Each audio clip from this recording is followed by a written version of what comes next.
Welcome to Good Faith Reads. I'm your host, Callie Chisholm, one of the 2021 Ernest C. Hines Jr. interns at Good Faith Media. Good Faith Reads is a short podcast released twice a month in which we focus on one of our book authors at Good Faith Media.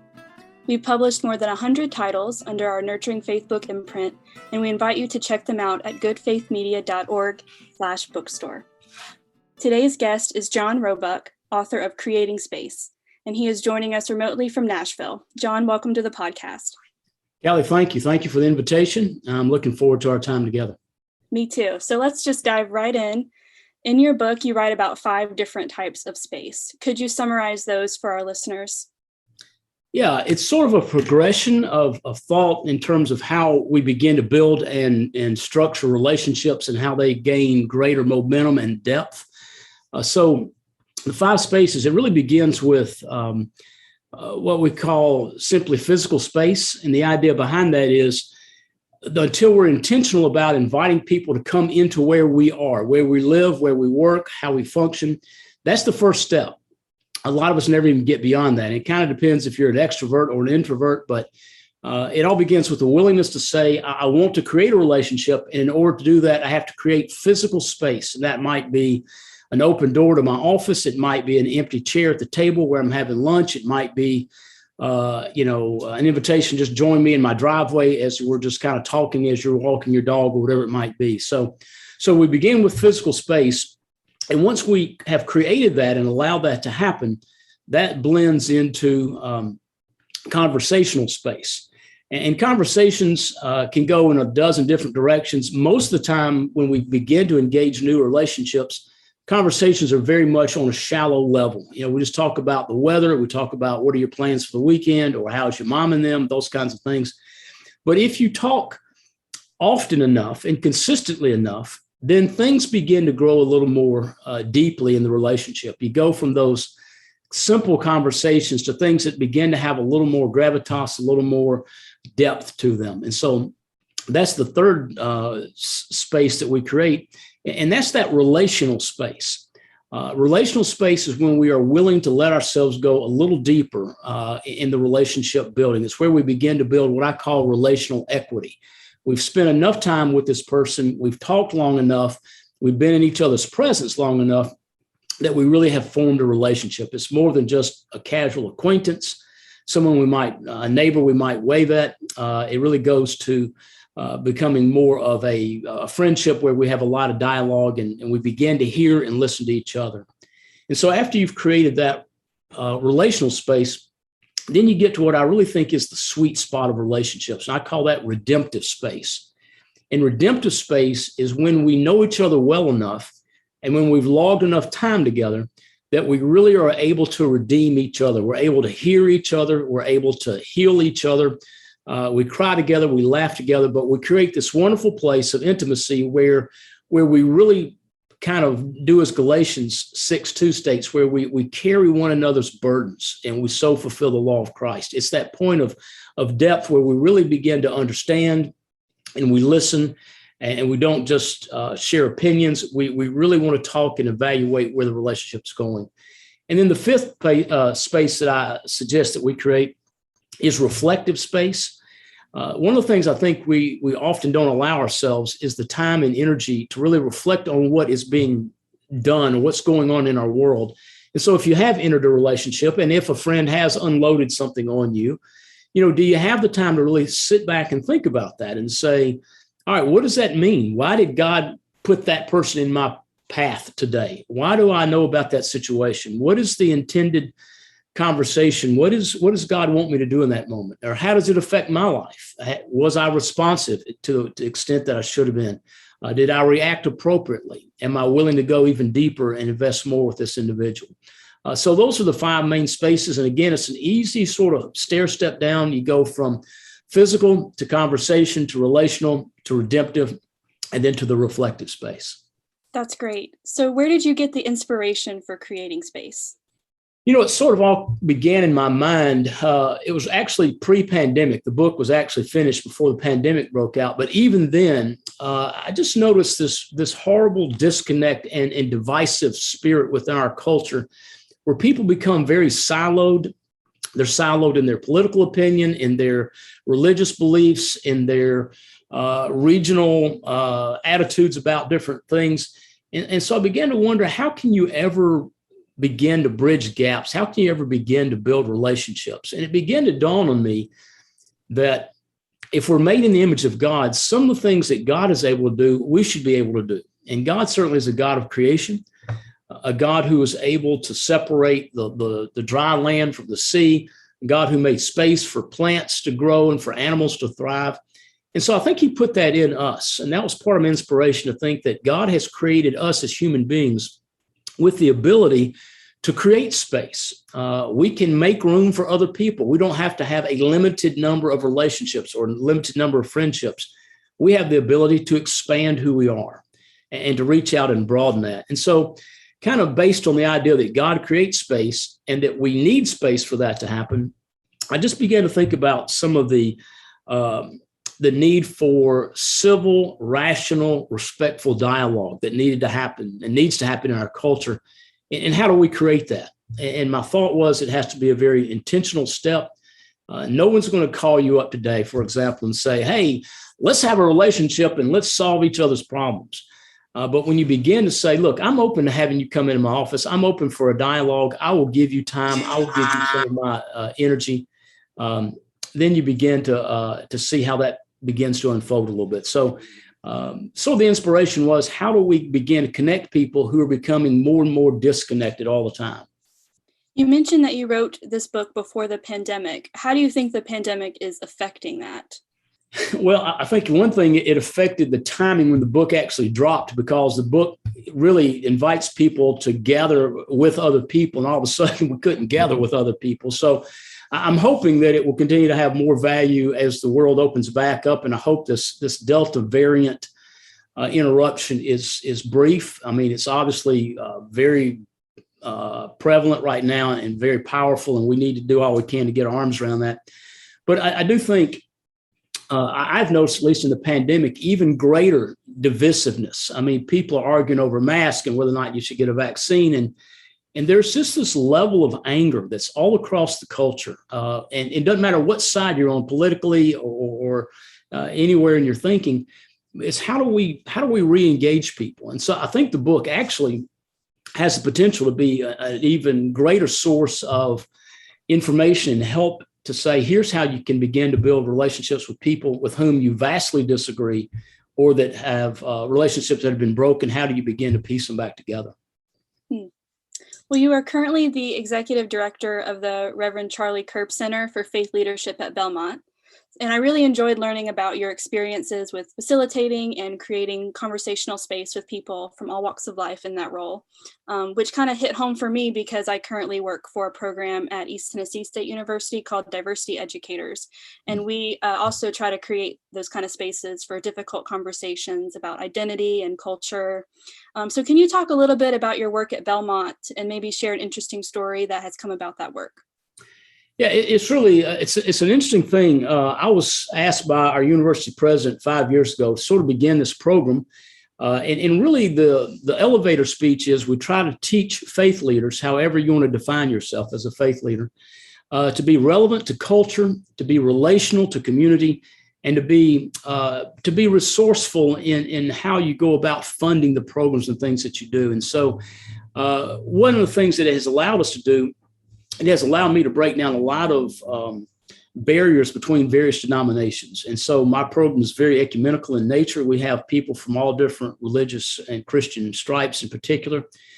But I began to notice that there are all these topics that swirl around in our culture.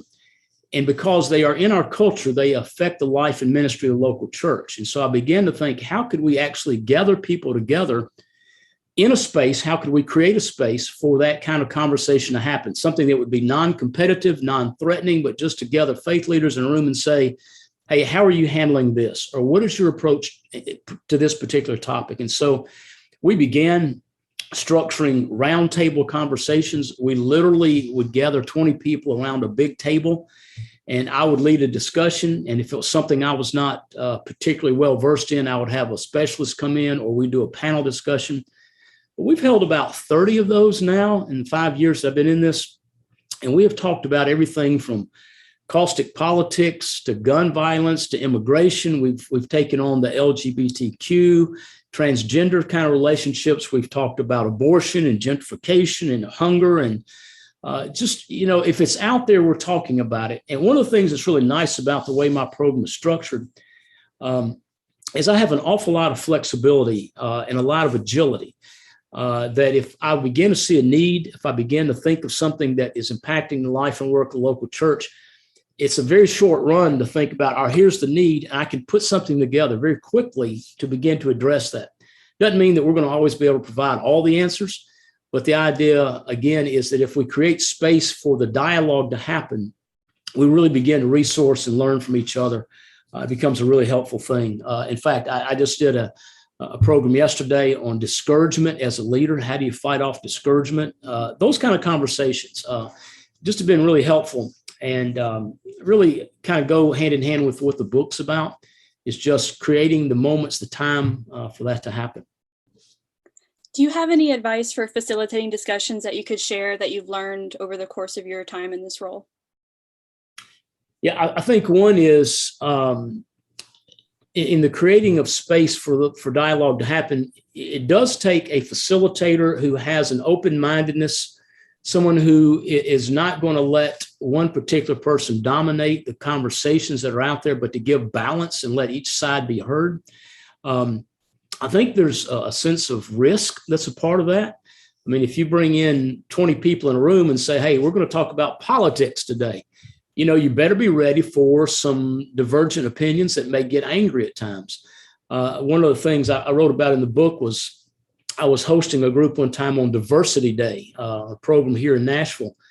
And in this Diversity Day discussion, we had Christians, we had Jews, we had Muslims, we had Hindus, we had the full spectrum of religious thought.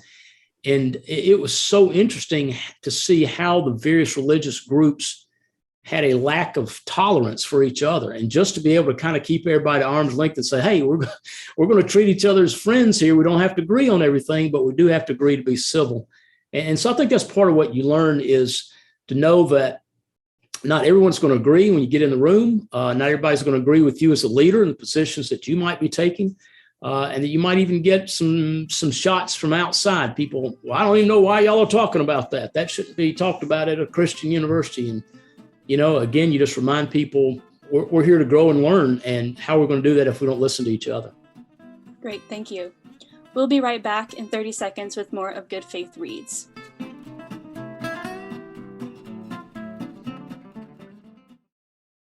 Lot Carey is proud to bring you conversations with some of the best and brightest pastors coast to coast. Our new podcast, Pilgrimages of Striving and Thriving, delivers wisdom from the Black church for the whole church. Find us wherever you get your podcast or listen online at lotcarey.org. That's LOTTCAREY.org. We look forward to the pilgrimage with you. Welcome back to Good Faith Reads. Today we're joined remotely by John Roebuck, author of the Good Faith Media book, Creating Space. I'm Callie Chisholm, Ernest C. Hines Jr. intern for Good Faith Media.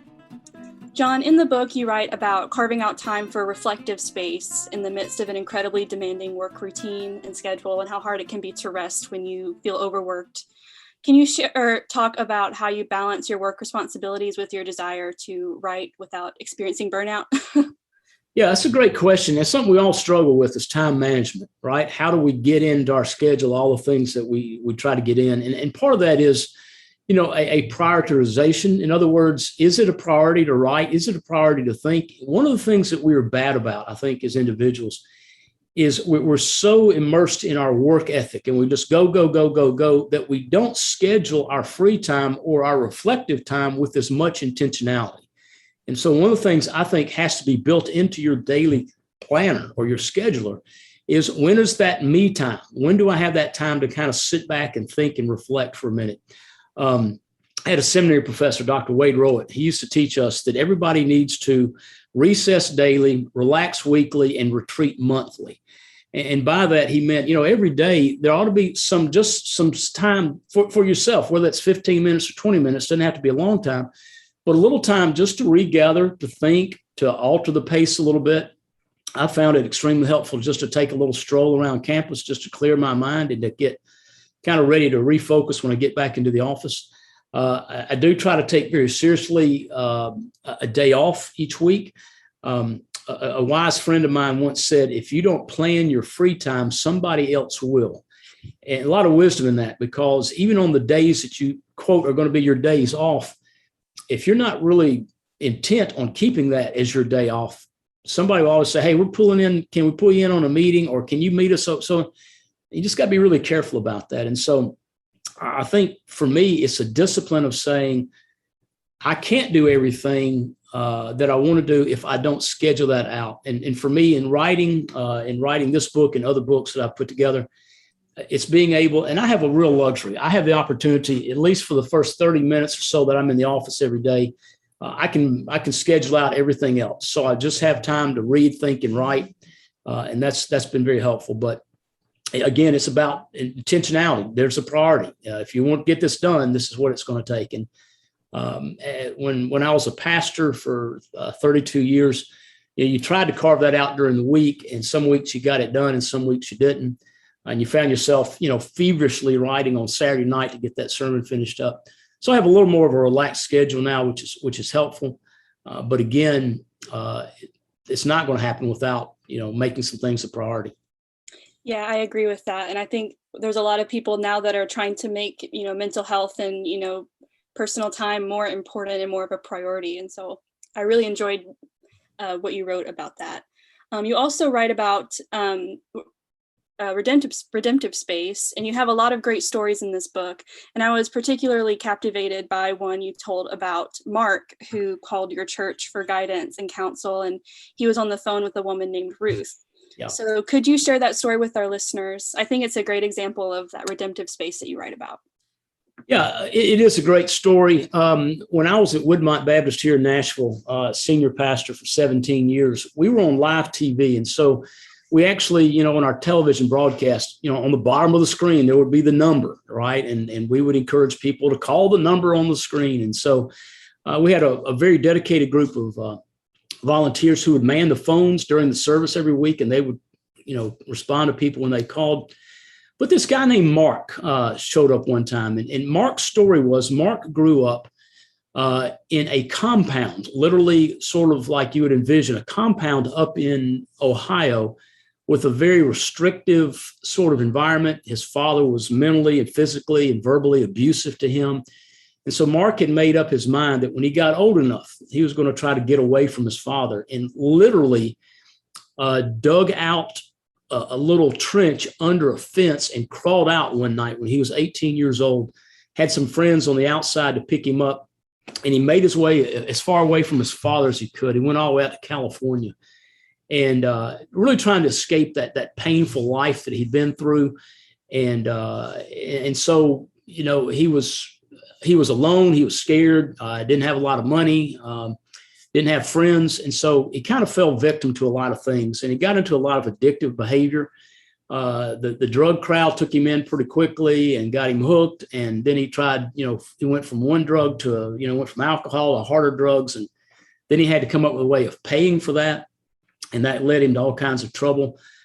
He stole cars. He even got to a point where he was allowed himself to become a male prostitute. He would sell himself out to men for money just to pay for the drugs that he needed to sort of escape his past. But anyway, in that process, he developed AIDS and found his way back to Nashville. He was in experimental treatment time at that time down at Vanderbilt. And so was in a cheap hotel and was flipping through the channels one Sunday morning and caught our television service. We were live TV, and it said, call the number on the screen. And so he did. He called the number, and in the providence of God, he got this lady named Ruth.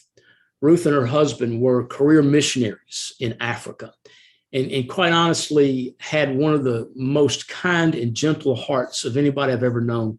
Kind of person who would sit and listen and never judge and just offer grace over and over again.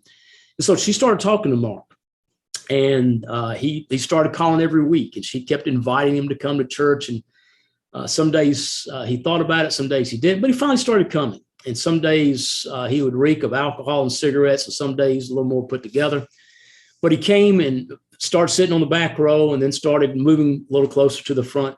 Finally, because of the embrace of Ruth and the church congregation, he felt a comfortable, safe place. And he joined the church, and we actually led him to faith. And actually, I had the privilege of baptizing him into the kingdom and all that sort of thing. And later moved to Florida, and died as a result of AIDS. And the thing that's poignant to me is he was my age. He was 49 years old when he died, and I was 49 at the time. And just to see how, the difference that sometimes different life path takes, it's interesting. But the thing that was important about that story in redemptive space, the one question he always would call and ask is, can God still love someone like me? Does God value me? Does God care about me? And you had this woman who was willing to enter into a relationship with them. And it became so deep that it became that redemptive spot where she began to love on him and to teach him. And there was a trust that developed. And out of that sense of trust, he kind of stuck his foot in the water and came to church one Sunday. And so that's what redemptive space does. It takes people who are absolutely broken and abused, who think they're beyond the redemptive grace of God, and says, you're welcome here. We invite you to come into the space. An important note to all of our listeners, we at Good Faith Media are always accepting book proposals. Our authors engage with an experienced team of editors, designers, and marketers to produce and sell books on a variety of topics. If you have a book proposal you'd like to run by us, head on over to goodfaithmedia.org/bookstore for more information.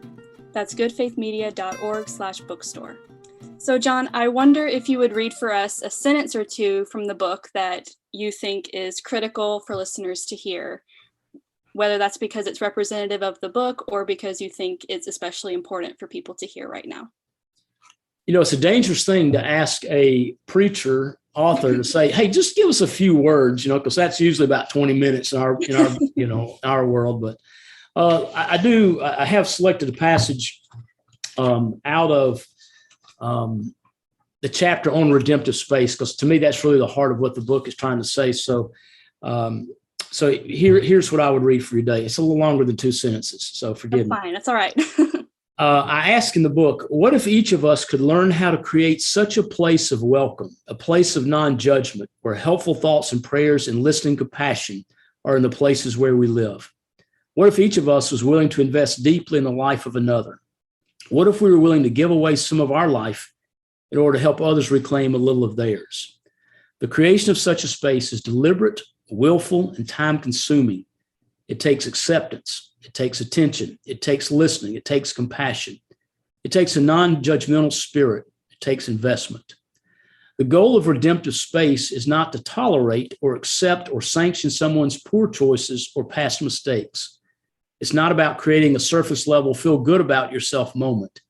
It's about the hard work of taking a broken aspect of someone's life and helping them find a healing balm. It's about bridging separation.